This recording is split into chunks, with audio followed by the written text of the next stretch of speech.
پامم بۆ ژنان ئەبێ ئەو مافی خۆی ئەو مافی کە هەیەی بەدەستی هێناوە بیبا بەڕێوە کە زەرەر بە بەرامبەرەکەی نەگەیەنێ چکە ماف ئەوە نییە کە بیبەتر هەموو شتێ بە قسەی تۆ بێ و هەموو شتێ بە دڵی تۆ بێ ئەبێ ئاگای لە بەرامبەرەکەی بێ کە پیاوە ئایا باوکە ئایا برایتر هەچێک لە بەرامبەرەکەی بێ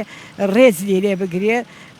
وا نەکات کە ئەو مافەی وەرێگرێ زەرەر بە شخصیت و ئینسانەتی خۆی بگەێنێ بەرەڵایی ئەم شتانە بکە ئەمە ماف نییە ماف ئازادی ئەوەیە بتوانی لە ناو خێزانەکە تا بەڕەفاهێت بژی ڕێزی پیاوەکەی بری کە سوکاری پیاوە بگری ماڵ و مناڵ بە جوانی بەرەی بەڕێوە حەقیشتا ئەسا ئازادی ئەخوێنی مەکتەبەتی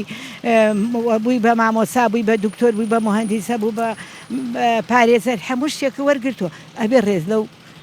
شتە بگری لەو ئیشەی کە هاتەوە ئەو کەسەی بەرامبەریشتە یعنی تۆ ژنێ لە ماڵەکە هیلاکە بە ئەمە بڵێم قەیچێکە گەر پیاوەکە یارمەتێکی بە